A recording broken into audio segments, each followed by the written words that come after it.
Hey gang, welcome back to Let's Level Up. My name is Rick, and today we have another exciting Kickstarter preview for you. It is going to be Sky Dynasty by Robert Miedel. Sky Dynasty is a really interesting deck builder that allows us to put together multiple fleets during a turn, dispatch them to different locations throughout this Lumia 4 system, and then basically watch a bunch of chaos happen as we all try to resolve our fleets being in the same spot. So it is very, very cutthroat, it is very fast-paced and engaging, and I think one that you will definitely like to take a look at. So follow me to the table. I'm going to show you a very brief overview on how the game is played. Then after that, we'll be back right here to give you my final thoughts. In Sky Dynasty, players will be competing over 7 different location tiles and building a deck in the process. Now, this deck, starting out, is made up of 20 different cards. Some are ships, some are locations that you start out with, and I'll explain that a little bit. But basically, you're going to shuffle this deck really well, draw 10 cards to start your hand. You're going to want to collect your color for your ships. The cards that we play during the dispatch phase will compose a fleet. And that fleet will go to a certain location depending on if you played a location card, multiple location cards, or want to take a random chance and go into a certain random location here. Location cards can be purchased from the gateway and the market. As you can see here are these green bordered cards. The market also has a ship, and then the shipyard itself is a great source for more ships. So players will basically be trying to compete for putting their fleets out here onto these different locations. And what we're trying to do is get 10 influence points, which are these little red cubes here. Overall, I think Sky Dynasty is a very interesting deck builder. There is a lot of really subtle nuances here that kind of separate this game from a lot of the deck builders I've played, and I've actually had quite a few deck builders on the channel that we've gone through and reviewed so far. I'm a pretty big fan of that particular genre. I think it's very easy to get into, and at first I was a little daunted, the spread was a little daunting to really understand what it was doing, but the rules were pretty clearly written and very easy to start playing once you get going. So let's take a look at my starting hand really quick, and then we'll get into some of the different locations. All right, the first card we're looking at here is the cargo shuttle. You can see it's a starting card here because there's no coin value. It has a force of 0, so there's not actually going to be any combat points added to the fleet, rather, because the cargo shuttle is here. And you'll notice that on survival, you get to gain a coin. So if you have a cargo shuttle, in this case, you'll have multiple cargo shuttles out there in the fleet. If they happen to survive, meaning they don't get blown up during the resolution phase, you're going to be able to get coins from that. And coins are a great way to buy new things. The basic fighter here is the Interceptor. It has a force of 1, and there are only a few of those here in the starting deck. Swiftwind is another really interesting card. Again, it is a starter. It has a 0 force, but on dispatch, you actually get to coin. So you get to actually take this reward prior to the resolution step. So you want to get those Swiftwinds out there early. In the playthrough videos that I watched that Robert did, Swiftwind seems to be, and I think I can concur, it's a very safe first round play. And then we have 3 different location cards here designated in the green here. The shipyard, the gateway, and the market.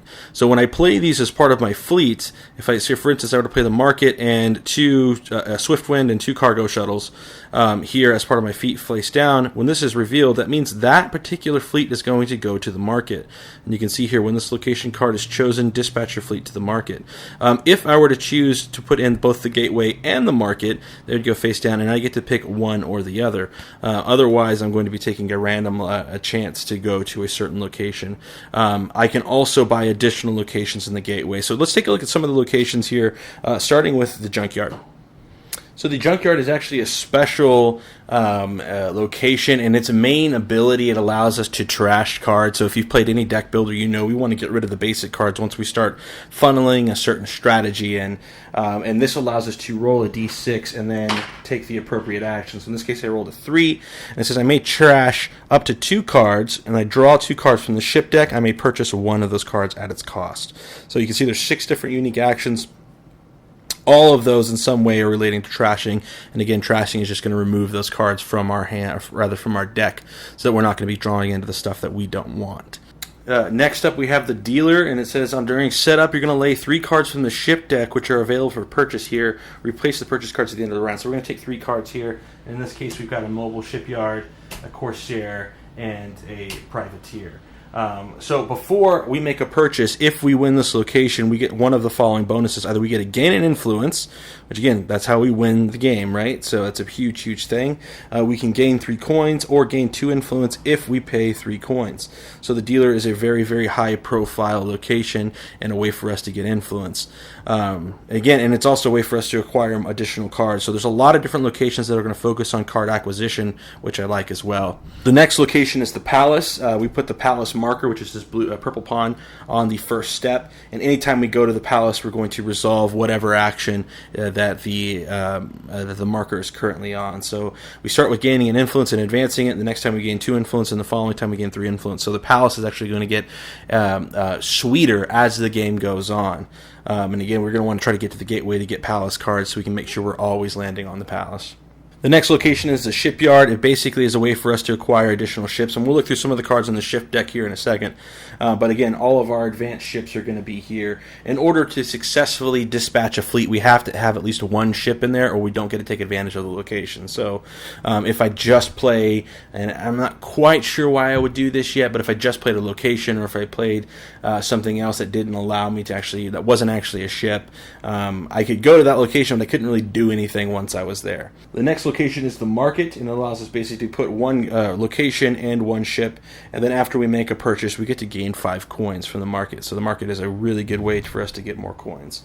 We also have the gateway. The gateway allows us to lay out 4 location cards rather, and acquire additional locations, which again is a very, very powerful thing for us to do because it gives us more opportunities to dictate where we're going to go rather than letting it roll, rather than lie on a die roll. And the last and final location is open space. Open space, you can only dispatch there twice per turn, or rather per round, and there's no location bonus for open space, so it's basically this way for us to just have these really crazy battles, because we won't eventually end up being able to we'll play out all of our market cards, or excuse me, all of our location cards prior to usually going to open space, but we could strategically try to go open space with something like a Swift Wind or something like that to be able to acquire the coins, where maybe we're guessing that our opponents will be trying to go somewhere else. Alright, we're going to do a really quick shuffle here, and I'm going to deal 10 of these cards. I'm just going to say that's 10. So this would be my starting hand. It's probably a little bit more than 10, but I've got all 3 of my location cards here. I've got a couple of interceptors. So basically, we're going to start things out. I'm going to choose 1 or more of these cards and put them face down to dispatch. So let's say I want to go to the market. Or you know what, I want to go to this. You know, I do want to go to the market. I'm going to put that 1 card face down, and actually I should probably do this together, but I'm going to put a Swift Wind and 2 interceptors and a cargo shuttle in there as well. So this is a pretty heavy first round, and you notice that I only have 5 cards left here in my hand. So throughout the rest of the round, I only have basically 5 additional things that I can do, because I did, hey look, and it was 5 exactly, so because I already basically spent half of my resources for the turn. So you're going to probably want to, at least in your first couple turns, don't try to blow everything out in one go, because after this dispatch phase is resolved, we're basically all going to reveal where we're going to be going, and we're going to put our fleets out there at that location. So I'm going to the market. Here's my fleet. I'm going to take one of my things, and I'm going to put my fleet here, so that way I know that that stack right there at the market belongs to green, it belongs to me. Everyone else will do the same thing, and then we'll keep doing that until all players basically are out of moves. So we're going to have multiple fleets deployed per turn, which I think is really, really big, and has a lot of really awesome opportunities for chaos, and just all sorts of my favorite parts of these games are just, the interactions with the players. And deck building, I think, in generally, it doesn't give us a lot of opportunities to do that. And that may not be a 100% fair thing to say, but I will say this: Sky Dynasty does not feel like a normal deck builder. It feels like we are all competing, and just through the sheer chaos of where we're positioning our fleets, it gives us a lot of opportunity to do just that, and basically kind of go nuts on each other. So let's take a look at some of these ship cards, and then we'll get back to the game room, and I'll give you my final thoughts. So here we have the mobile shipyard. It is worth 3. It has a force of 0, and it says on dispatch, draw 1 card. On survival, look at the top card of the ship deck. You may purchase this card at the cost, or put it on the bottom of the ship deck. So mobile shipyard's a really cool way. And again, that on dispatch is going to let us draw a card, and on survival, it's going to go ahead. And survival is after the resolution. So after all of our fleets are out there, whoever has the most force is going to be declared the winner, win the location. Everything else gets blown up in the process. Here we have a frigate. Again, it's going to be worth, it's going to 3 to cost, or rather have a cost of 3 and have 2 force. And it says on survival you get a gain of coins. So your frigate not only is going to contribute to force, but it also allows you to gain coins, which is pretty powerful. Here we have a trade ship. It's worth 5. It costs 5 rather, and it says on survival gain 2 coins. If the trade ship survives in the market, gain 2 additional coins and 1 influence. So your trade ship is really, really big, and that's going to be a big target right there, right? If I put my trade ship out in the market, people are going to try to go to the market just to make sure that I don't score that influence. Here we have another swift wind. Here's an escort. Gain 2 additional force if the escort is dispatched to the same location as a friendly freighter, trade ship, or cargo shuttle. So again, it's going to have 1 base force, but it can get stronger if it's with the right area, right things. Here we have a Corsair, which is basically an upgraded interceptor. It only costs 1 and has a force of 2. And that's, again, 6 basic cards from the ship deck. There are a lot of other cards in there, and I think that what this game is going to do is bring a really, really frenetic pace to deck building. So follow me back to the table. I'm going to give you my final thoughts here, and thank you so much for watching the video. Well, that is it for Sky Dynasty. I think there are a couple things, and I said this a little bit while we had it on the table, but so I love deck builders. I do. I think they're very fun. But oftentimes when I'm playing a deck builder, it can really feel like I'm playing a single-player game with my friends, and we're just kind of all playing solitaire together at the same time, and then one of us just happens to do better than the other one at the end of the day. Just the way that this game has its scoring, it is very competitive. Not only that, but the act of actually dispatching my fleets to these different locations throughout Lumia 4 is really, really awesome. And one that I can say that's going to scale up its intensity the more players you get out there. So I typically am a very aggressive player whenever we play. I tend to overplay my hands and end up in Magic, I'd be top decked basically every game because I'm poor resource control. In Sky Dynasty, I have the same bit of a problem in that I try to play too much at one time, and it can really bite me if somebody can counter that in the later dispatches. So you have to really be careful, not only when you're building your fleets, but also just the idea of setting bluffs out, setting traps out for people, get them to go to a certain location, and then coming in later and just absolutely annihilating them, I think is really big. I think Sky Dynasty is definitely one you guys should consider backing. It is a really interesting game. I think it is a very, very, very strong deck builder. And if that's something that you're into, I think this is a no-brainer here. If you're into space combat games, I think the theme of this is very, very nice. And it's also one that that makes a lot of sense, and just everything kind of works so well together that I really think that it's worth taking a look. So if you guys are interested in something like that, I have the description, or rather the Kickstarter link in the description of this video.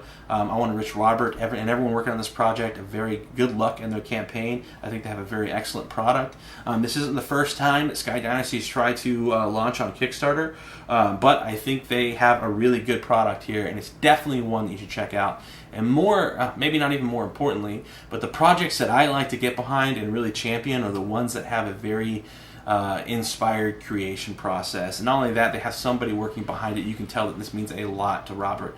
And I appreciate that as a gamer. I appreciate that as a consumer, knowing that the person that's putting together this product is so passionate about it. And I think if you watch any of Robert's stuff on YouTube or some of his other things in the campaign, that really, really shows through.